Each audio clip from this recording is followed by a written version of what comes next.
the enemy of all people. People were created in the image of God to behave like Jesus, and Satan hates God and anyone that reminds him of God. People look like God, but many behave like Satan rather than like God. These people also hate people and see them as a plague of locusts devouring the earth. They overlook who they are, people. So they strive to kill off Earth's population of people. Organized efforts to establish abortion clinics, the training of young women to kill any unwanted babies, penalties to families that have children above the socially accepted norm, has caused many nations' populations to decline. Even though their populations have declined, immigrants and refugees have flooded most of these nations. Earth's population is still growing, and its natural resources are dwindling. Satan and his followers lead us to believe that there is no way to feed and care for this so-called excessive population. It is ignorance of God's creation's laws designed for production that has led those searching for a solution to think this way. Feeding Earth's population from Babylon's commodity system has failed to provide enough food for all. God's design to feed all Earth's people has not failed. It has not been implemented. Competition for wealth, a satanic desire, has replaced God's system of abundance and blessing for all. Crops are contracted to buyers before they're grown.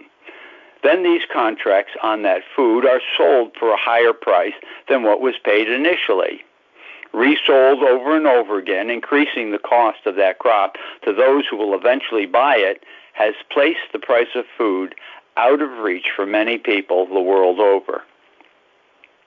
It is obvious that buyers that cannot afford food in Babylon's food supply system should be growing their own food. They would be able to supply their own families, and using God's agricultural methods, they would develop an abundance to share with their neighbors. Education, page 44. Yet all too often, when this solution to poverty is implemented, those who receive the abundance from God forget their days of need. They sell their excess in Babylon's system to get money for so-called needs. Needs that Babylon has advertised them into thinking they need. In India, a land of millions of small family farms, farms that provide for the family's needs of food, clothing, and materials for shelter, are being advertised to by commodity system buyers. They show to the farmers someone riding into a village on a new motorbike who says, "I got the money to buy this from growing genetically modified cotton instead of my family's food. I was paid good money for the cotton, and I bought all the food I needed and the extra money I used to buy this motorbike."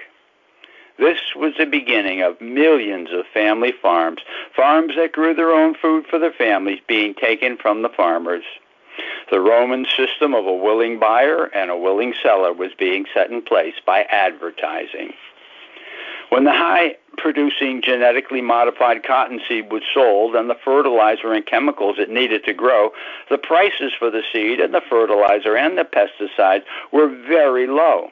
Once the people were hooked into buying and selling and not producing food for themselves, the system began to unravel. The price for the seed doubled, tripled, quadrupled. More and more fertilizer was needed each year as that growing method slaughtered their soil's microbe populations that were producing free fertilizer for them. The herbicides needed to grow this cotton began to work poorer and poorer. The pests that were killed when they ate the genetically modified cotton began to develop a resistance to the plant-grown poisons in the cotton's leaves and seeds. Those that hung on to the dream of the new motorbike borrowed money to keep growing their genetically modified cotton. They put up their land as a guarantee that they would pay back the seed and fertilizer salesmen who lent them the money. Long story shortened, they could no longer grow enough cotton to pay for what they borrowed, and they lost their land. Proverbs 22:7. Last I heard, over 300,000 farmers, upon losing their land, committed suicide. When millions of people could no longer feed themselves, the merchants of the earth became the largest landowners of Earth's farmlands. Now, we must view this situation not just from the deceit of the merchants, who already had researched that the collapse of their genetically modified cotton was inevitable, but from the point of view of the small-acred landowner. He lusted after what he did not need, a motorbike, to get to town where he could buy more advertised goods. Revelation 18:14 tells us of Earth's people in the last days lusting after, quote, the dainty and goodly things, end quote, that the merchants of the earth supplied and grew rich over, Revelation 18:3 and 15 and 19. The abandonment of God's plan for Earth's people, where every family had a home in the land to grow their own food and fiber for cloth and for building materials, is the cause of great misery. And you can read about that, Ministry of Healing 183 through 185. God's plan for Israel, when he brought them into the land of promise, is seen when he had all the land divided up to every family. After the families grew, generation after generation, they were to spread out and teach God's way to live to their neighbors. They were to establish God's law and order in the new territory they entered. The native people of the land had a choice: live under God's rules or be driven out. God promised to drive out the inhabitants of the land who would not surrender to live their lives under God's law and order with fear and hornets. Fear and hornets would cause them to depart and make way for his people. Deuteronomy 7:20 and Exodus 23:28. Few examples exist in the Bible of God's people expanding this way. Just as they chose weapons to conquer the land the first time, so also did King David expand Israel with weapons. Those that live by the sword die by the sword, Jesus told us. The closest example we have of God's way is in the settling of North America. In the British colony of Pennsylvania, William Penn and his comrades would only ask permission from the natives to buy land to settle on. That colony started by respecting the native inhabitants and treating them as souls to be won to Christ. Roger Williams, who started Rhode Island Colony, treated the natives so good that when he had to flee from Massachusetts Bay Colony, he went to the natives and they cared for him through the winter. Roger Williams was a preacher. He got in trouble with the colonists in Massachusetts Bay Colony when he preached the equality of all mankind. The inroads of Satan reach everywhere into the hearts of men. When they do not view each other as brother and sister of the same Heavenly Father, they fail to represent God's plan for not only Israel, but for the whole world. Remember what it says in the book Education by Ellen White on page 22. Quote, the Garden of Eden, now that's the homestead God taught Adam and Eve to develop, was a representation of what God desired the whole earth to become. And it was his purpose that as a human family increased in numbers, they should establish other homes and schools where the words and the works of God should be studied, and where the student should thus be fitted more and more fully to reflect throughout endless ages the light of the knowledge of his glory. End quote. The fulfillment of the desire of God that all live as students on their land and as brothers and sisters of one Heavenly Father included a training school as part of the plan. The land itself, with all the examples of plants and creatures serving each other, as well as the responsibilities and obligations that God gave for land care, taught God's glorious behavior to its occupants. It taught God's economic system that provided food, clothing, and shelter.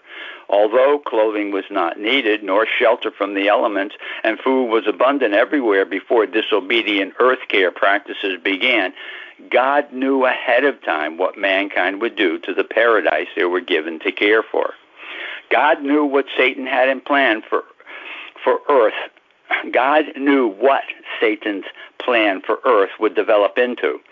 self-exaltation, working to put oneself above others, as Satan wanted to be above God, is the foundation of the world's lifestyle system now here on earth.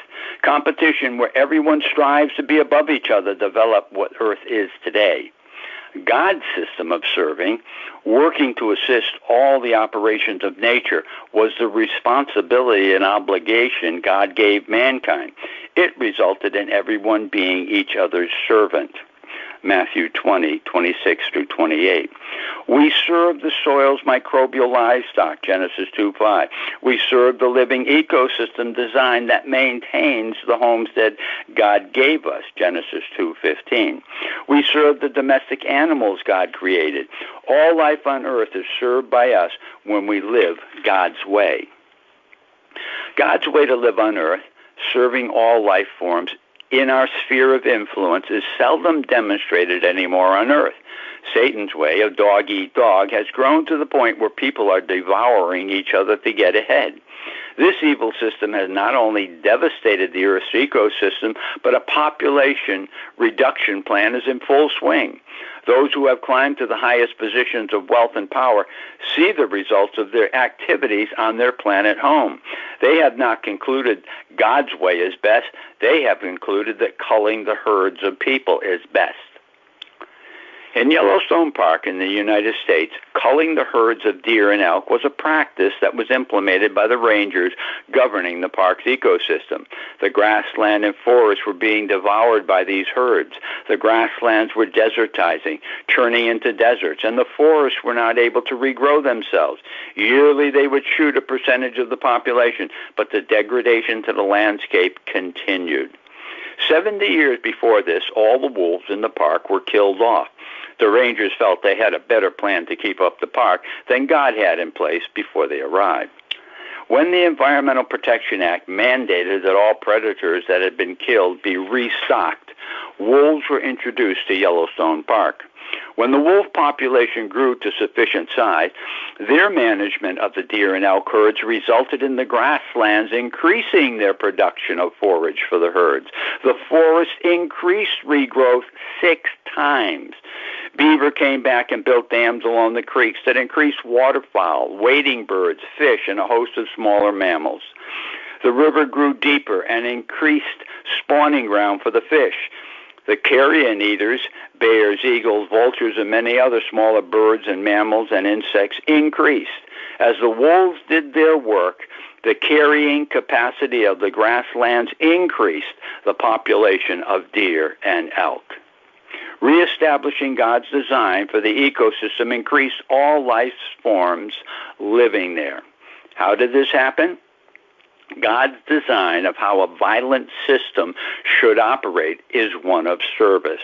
When mankind introduced violence into God's gentle and harmonious ecosystem, just take a look at Isaiah 11:6-9 to see what that was, by killing flesh to eat it and killing animals for sport, God pre-planned an epigenetic response to this violent behavior man was initiating.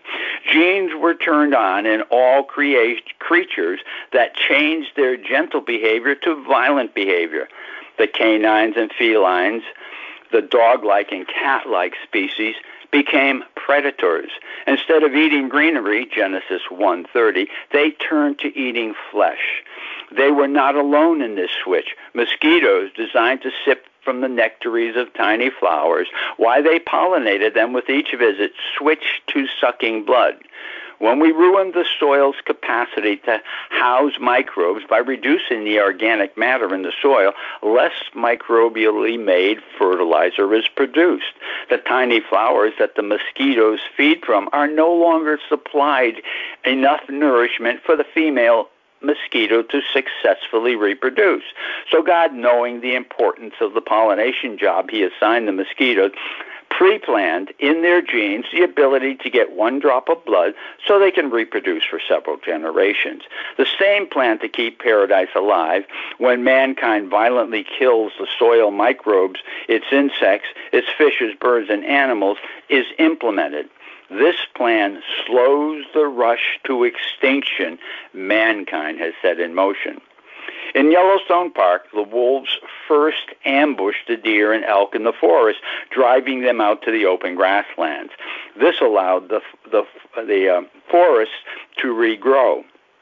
Along streams, the roots held the banks from collapsing into the stream. The streams dug deeper channels and increased spawning ground for the fish. The beaver came back because now the deer and elk were no longer eating the brush along the streams. They had food to eat and building material to build dams. The newly established ponds increased all kinds of birds, animals, and fish. Now that the deer and elk herds had to be chased by the slower-moving predators, they ate the best forage and trampled the rest. They did not stay in one place long enough for the predators to sneak up and catch them. Predators had to run their herds until the weak ones fell back and were caught for a meal. This strengthens the gene pool of the population. Eating the best forage and trampling the rest resulted in an increase in organic matter in the soil. More organic matter meant more fertilizer for the grasslands. More fertilizer resulted in more forage and allowed the deer and the elk population to increase. The increased herds allowed more animals to be caught by the wolves, and they left more carrion for the carrion eaters. The wolves killed back the coyote population by 80% and allowed the rodent population to increase. This increased the foxes, badgers, hawks, owls, etc. In God's design, whether in a paradise without the violence or sin, or in a world of sin and violence, God's abundance is demonstrated if mankind can restrain himself from altering God's design. God has a design for this world turning violent. He gives mankind a choice to see his folly and turn back from it to peaceful living. God brought on the flood to kill man and the creatures because we had developed this violent behavior in all creation. God does not want a dog-eat-dog society. God does not want a predator-parasite ecosystem. He put the violent epigenetic Plan B system in the genes of all creation. He did it for mankind to awaken from his stupor and to put Plan A, a paradise, back into operation again. God is long-suffering, not just patient. He is not just waiting for us to straighten out, but to put back things the way we found them. He is suffering with all this violence going on. Every chicken that's killed for food hurts him. Every cow bred over and over to squeeze more milk out of it hurts him. The cow's male offspring are eaten as veal, and the ones that can't keep up the volume of milk production are killed for dog food and hamburgers. And we blissfully drink our milk and eat our meat and think we please God when we go to church to worship him. How about showing reverence to him by decreasing the violence, not just in our neighborhoods, but in all creation? We pay for police forces to force people not to hurt or kill their fellow man, and we view that as good, and rightly so. Soon the Christian meat-eating nations are going to be forced to stop eating meat as laws against it are being implemented. This is a right cause that the youth can see, but the adults are generally blind to. Soybean meat is being made. Insects are offered as a meat substitute. But what about the violence?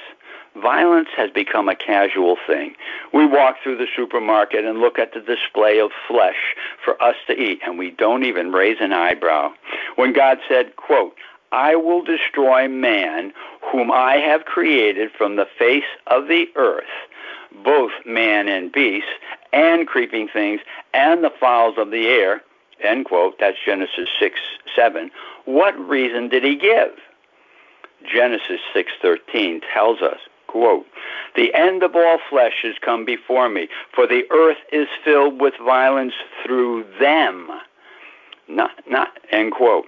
Not just man was violent, all flesh, all his living creatures were violent. They epigenetically displayed God's attempt to awaken us to turn back from our violent ways, and we have become callous to the call to end violence. When we don't want peace, even the Prince of Peace cannot help us. He came to earth to teach us his behavior. He took upon himself the violence we deserve. And the Christians proclaim how loving he was to do that. But as for behaving like him, that's asking too much. Christians support the violence here and just wait for heaven's peace to come. This is deluded thinking. When one reads Isaiah 11, 6 through 9, about the peace on earth of all the animals, and then its conclusion in verse 9, quote, "They shall not hurt nor destroy in all my holy mountain, for the earth shall be full of the knowledge of the Lord as the waters covered the sea," end quote, we can see that violent meat-eating is by those who don't know the Lord the way he wants them to. Many people called by God's name will say in the last days, "Lord, Lord, we did all these things in your name." And he will say, "I never knew you. You wouldn't let me into your heart. I wanted to bring you peace, but you would not have it." Meat eating is not sin until God says stop it. I hear so many Christians talk about their struggle to feel approved of God. They tell about how long it took to get there and the struggles they went through. Surrendering every facet of your life to doing things God's way takes a knowledge of God. That knowledge, when implemented in our lives, when we do what it says, settles us and sanctifies us into the behavior of Jesus. The fear of God is the beginning of knowledge, but fools despise wisdom and instruction. Proverbs 1:7. God does all he can to get us away from being fools and to move over to being wise. Meat eating shortens one's life, as a genealogical record shows. Violence had been started by man, and Noah was permitted to eat flesh. Only as the last resort was it to be used. When forced with starvation because of the barrenness of the ground, it was permitted to save lives. Noah left the ark when the vegetation had begun to grow, Genesis 8:11. God sent him, his family, and all living things in the ark to go out and feed upon the plants he was growing for them. Noah planted a vineyard, but had to learn the hard way that the grape juice was poor quality compared to the grape juice before the flood. It would ferment if left unprotected. The damaged earth now fostered sickness and disease. The vegetation was poor quality. It was now the job of mankind to not just maintain what was left of paradise, but to repair what was broken. Shem, Japheth, and Noah accepted the challenge. Ham rebelled against it. Ham's descendants built for themselves cities and were parasites on their fellow man. They preyed upon each other like predators. So today we are descendants of either Ham, Shem, or Japheth. We are violent, or we are repairers of paradise lost. Which one are you?